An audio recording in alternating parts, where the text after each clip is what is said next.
actividad, foro conversatorio, que tiene como objetivo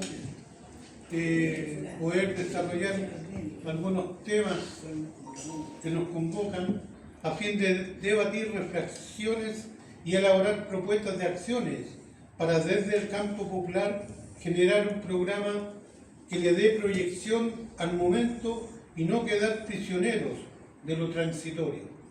Una simple oposición al gobierno ultraderechista de José Antonio Kast. Buscamos la acumulación de fuerza social por la base a partir de las demandas populares y derechos de los territorios. Oxfam denuncia, Oxfam, que fue agencia donante del CODEPO y de otros organismos de derechos humanos, denuncia que las reglas del sistema económico han sido manipuladas durante décadas en beneficio de los súper ricos, con graves consecuencias para la equidad y la democracia. Distribución desigual de la riqueza como nunca antes, injerencia abierta del capital económico en las decisiones políticas y perjuicios para los trabajadores comunes. Parecen frases sacadas de un manual de economía marxista o pronunciadas por un político de izquierda en un acto de masas, pero son verdades incómodas, cada vez más difíciles de ocultar, dada la evidencia disponible. Así, mientras la inédita condición de billonario que alcanzó el empresario Elon Musk, acaparando los titulares, la ONG Oxfam interpretó lo que ese dato revela sobre el mundo actual, en términos de desigualdad y erosión de la democracia.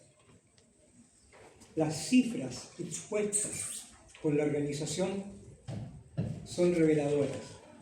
Por ejemplo, si Musk decidiera gastar $1 millón al día, necesitaría 2.740 años para agotar toda su fortuna. Está igual que nosotros. En línea semejante, si le entregara $100 a cada uno de los habitantes del planeta, aún seguiría siendo una de las 10 personas más ricas del mundo, con un patrimonio estimado de $184.000 millones. Si algún gobierno o autoridad decidiera sacarle un impuesto al 10% de toda su riqueza, el monto recaudado bastaría para eliminar toda la pobreza extrema existente durante un año entero. Es decir, más de 800 millones de personas dejarían de vivir en la indigencia. Entonces, y sigue la información que es patética, eso tiene que ver con el Estado de Derecho. Con el tiempo, el Estado liberal de Derecho presenta una serie de regresiones. No voy a entrar a describirlas porque daría largo. Desde la Santa Alianza de Metternich, absolutista, hasta los estados nazis y fascistas. Cada vez que les ha convenido aplicar la represión, ¿no?, y pasarse por cualquier parte de su famoso Estado liberal, lo han hecho sin tapujos, sin vacilar. Después de las 2 guerras mundiales llegamos en Europa al Estado de social de derecho, Estado de bienestar. Después de la tragedia de las 2 guerras y de la gran crisis económica de 1929 y 1930, como que les cayó la chaucha. Dijeron, bueno, tenemos que construir un Estado que sea como el liberal, pero mejor, o sea, le vamos a poner derechos sociales. Y concedieron derechos sociales. Además estaba la Revolución Rusa, en 1917. Y además en Francia, en Italia y en otras partes, los partisanos nos habían luchado contra los nazis, ¿no?, y tenían influencia en el gobierno. Charles de Gaulle no se atrevió a tocar los derechos sociales. Incluso alguien tan de derecha como Valéry Giscard d'Estaing en Francia, muy de derecha, jamás tocó los derechos sociales y además defendió los derechos de la mujer. Pero Europa viene de vuelta. El lapsus mental, el lapsus de lucidez mental les duró poco, unas cuantas décadas nomás, porque ya vienen de vuelta, ya se preparan otra vez para la guerra, ya empiezan a restar beneficios sociales, ya han participado en la expansión de la OTAN para acorralar a Rusia, ¿no? De alguna manera fueron cómplices con Estados Unidos de la operación en Maidán en 2014, para darle un golpe de Estado al gobierno que era pro-ruso o que tenía buenas relaciones con Rusia. Eso está filmado, lo filmó un periodista norteamericano que se llama Oliver Stone, vio a la Victoria Nuland, la filmó en la plaza de Maidán, a la Victoria Nuland, General Assistant del Departamento de Estado, participando del golpe. Toda esa información, acá por supuesto, nadie la difunde. No se conoce. Al director del Mostrador, a raíz de una información que emitió el periodista en ese medio alternativo, ¿no?, sobre la guerra en Ucrania, dijo tantas inercias al Álvaro Rojas que le mandé una carta al director y le dije: por favor, informe al Álvaro Rojas y usted mismo infórmese de lo que ha declarado Jeffrey Sachs, no voy a decir quién es, pero alguien que ha sido apoyado al último secretario general de Naciones Unidas, que ha sido incluso asesor del Vaticano en materia social y que cuenta toda esta historia. Ni siquiera me contestaron. El medio alternativo ni siquiera me contestó. Entonces así vamos andando con el Estado de Derecho.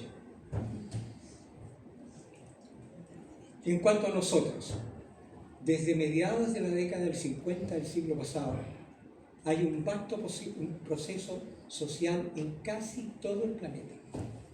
Piensen ustedes, Revolución Cubana, mayo del 68 en Europa, en Francia particularmente, Francia. La Primavera de Praga, Concilio Vaticano II, movimientos de liberación nacional a gran escala, lucha contra la discriminación, incluso en Estados Unidos, con destacados personajes como Martin Luther King, en todo el mundo vastos movimientos sociales.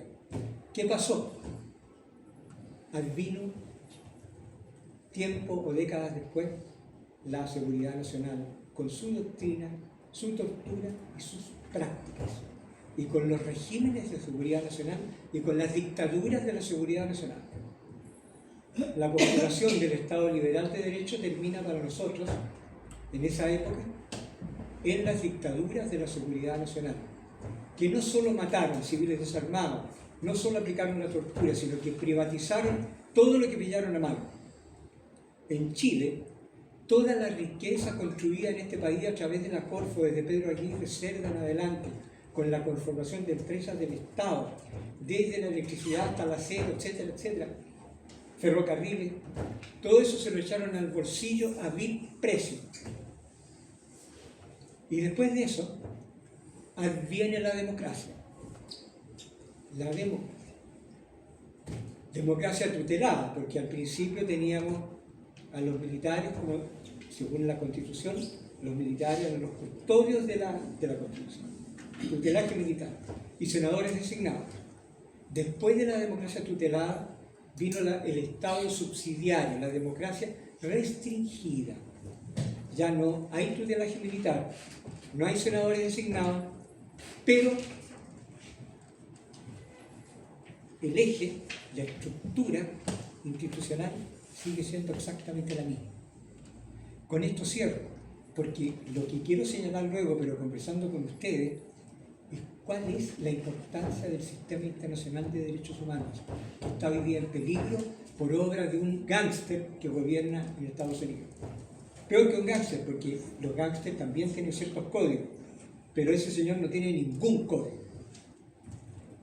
Ese punto lo dejo para conversar, porque es un tema muy relevante por lo que hay que señalar. Eso quería decir.